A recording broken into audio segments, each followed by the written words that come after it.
Hello friends, welcome back to our channel. आज मी माझ्या चॅनलवर थोडं विशेष घेऊन आली आहे। ते म्हणजे आज मला थोडं गोड खायचं होतं आणि गोड खाण्यासाठी आज घरी मम्मी नव्हती, घरी होती वहिनी। मग वहिनीला म्हटलं मला गोड खायचं, तर वहिनी बोलल्या की चला आपण बनवूया चमचम पेढा। तर वहिनी आज माझ्यासाठी बनवणार आहे चमचम पेढा आणि त्यासाठी मला वहिनींनी इन्व्हाइट केलंय त्यांच्या सोनूज रेसिपी किचन मध्ये। चॅनल ओपन केलं सोनूज रेसिपी म्हणून आणि चला तर वहिनीला बोलवूया। वहिनी वहिनी आली। या आहे माझ्या वहिनी, यांचं चॅनल आहे सोनूज रेसिपी। तर वहिनी आज तुम्ही आम्हाला चमचम पेढ्यासाठी कोणती विशेष ट्रिक देणार आहे की डायरेक्ट किचन मध्ये घेऊन एक्सप्लोर करणार आहे? डायरेक्ट किचन मध्ये चला आणि तिथे एक्सप्लोर करू। ठीक आहे फ्रेंड, चला किचन।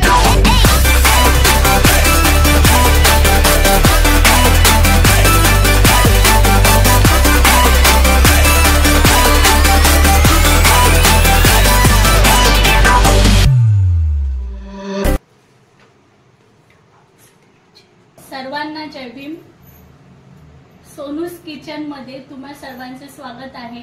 आज माझ्या नंदेला काहीतरी गोड खाण्याची इच्छा होती, त्यामुळे मी त्यांच्यासाठी आज काहीतरी वेगळं आणि सर्वांची आवडती डिश चमचम पेढा हा बनवत आहे। चला तर स्टार्ट करूया। त्यासाठी सर्वप्रथम आपण इथे घेतलंय 1 लिटर दूध आणि त्यासाठी लागेल आपल्याला खवा आणि विनेगर। बरे वहिनी, आता यासाठी आपल्याला दुधाला आधी उकळी येऊ द्यायची आणि दूध उकळी आल्यानंतर आपल्याला ते दूध फाडायचे। अच्छा, मग त्यामध्ये लिंबू पण टाकू शकतो ना आपण? हो, लिंबू असेल तर ठीक आहे, नाहीतर आपण त्यासाठी विनेगर टाकू शकतो। 2 चमच विनेगर आणि तेवढंच पाणी, त्याच्यामुळे आपलं दूध हे फाटलं जाईल। आणि हे दूध आपण 1 लिटर घेतलाय, तर आपण खवा किती घेतलाय 1 लिटर साठी? 1 लिटर साठी खवा आपल्याला हा अर्धा पावच लागतो, पण आपण 1 पाव बोलावलेला आहे।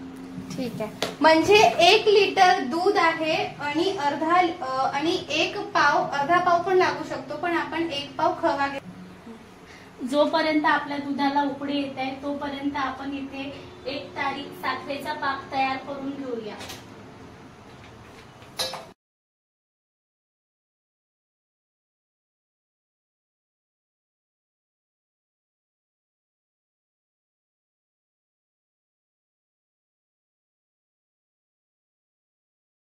अंदाजे किती साखर यूज केली? साखरेचा पाक बनवण्यासाठी आपल्याला अंदाजे या वाटीनुसार कमीत कमी 2 वाट्या साखर लागेल आणि 3 ग्लास पाणी। अच्छा, आणि या पाकात मग काय करणार आहे आपण? या पाकामध्ये आपण आता रसगुल्ले बनवलेले ते टाकणार आहेत।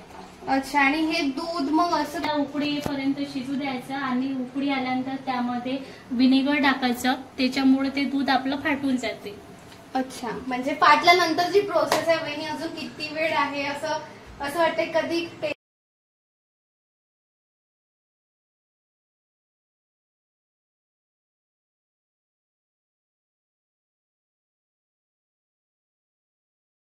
घेतलंय तुम्ही विनेगर? 4 स्पून झाले ते। अच्छा, 4 स्पून विनेगर घेतलंय।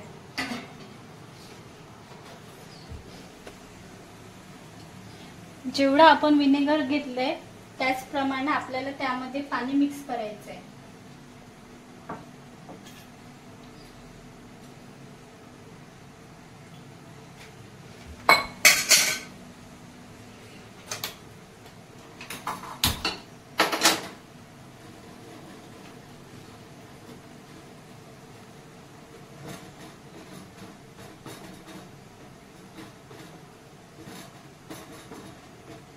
आणि हलक्या हाताने हे विनेगर आपल्याला यामध्ये टाकायचं आहे, थोडं थोडं टाकायचं, त्याच्यामुळे आपला छेना चांगला तयार होईल।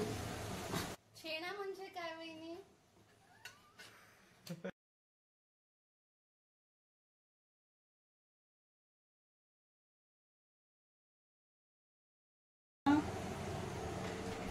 ताराची चाळणी आणि या चाळणीमध्ये आपल्याला ठेवायचं आहे इथे रुमाल, याच्यामुळे आपला छेना याच्यामध्ये जमा होईल।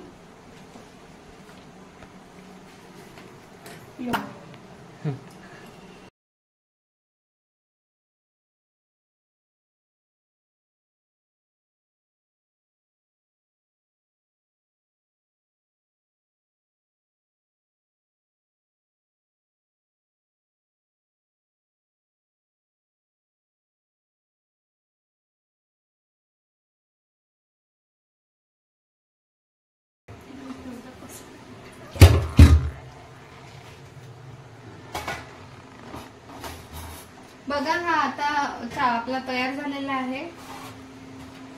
याला हो तळहात. या तळहाताच्या सहाय्याने आपल्याला याला चांगलं स्मॅश करून घ्यायचंय.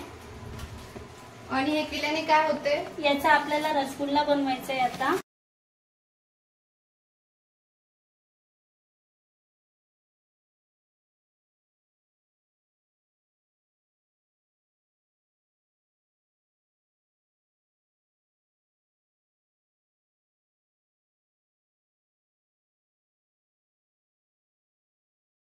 तुम्ही तुमच्या आकाराप्रमाणे तयार करू शकता.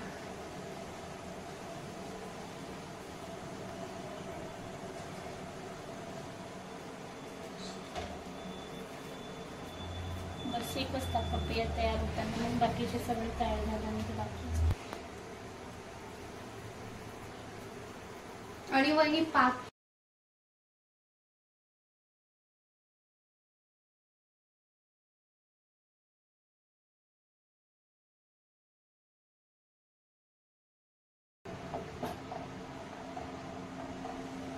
नाही रुची तार नाही.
आणि हा आपल्याला याला असा जोडून द्यायचा आहे.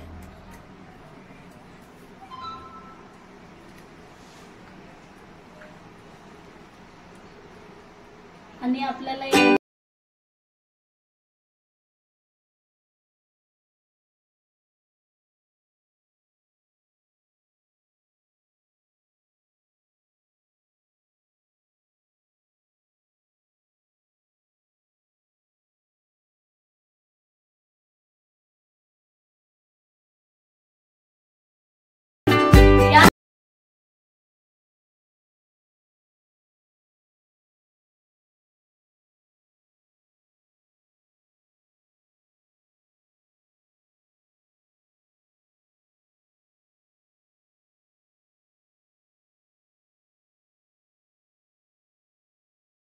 छान झालेला आहे आणि खूप सॉफ्ट पण झालेला आहे आणि एकंदरीत विकत घेतल्यापेक्षा घरचा एकदम छान झालेला आहे. तुम्ही पण आपल्या घरी टेस्ट करा आणि या पेढा खायला. एकंदरीत रेसिपी खूप इझी होती, ट्रिक खूप छान सांगितली वहिनीने समजून आणि पेढा पण खूप छान झालाय आणि फक्त माझ्यासाठी केला होता म्हणून थोडा छोटाच केला होता क्वांटिटीमध्ये, पण खरंच खूप छान झालं होतं. आणि तुम्हाला व्हिडिओ आवडला असेल तर नक्की लाईक करा, शेअर करा, सबस्क्राईब करा आणि कमेंट करून सांगा. आणखी रेसिपीज तुमच्यासाठी मी घेऊन येईल. आणि माझ्या वहिनीच्या चॅनलला सुद्धा सबस्क्राईब करा, सोनूज रेसिपी म्हणून. त्यांचा पहिला प्रयत्न त्यांनी आपल्यासमोर एक्सप्लोर केला आणि थँक्स तुम्ही माझा व्हिडिओ बघितल्याबद्दल. आणि हा पेढ्याची रेसिपी तुम्ही सुद्धा तुमच्या घरी ट्राय करा आणि टेस्ट करून बघा कसा बनतोय ते. बाय.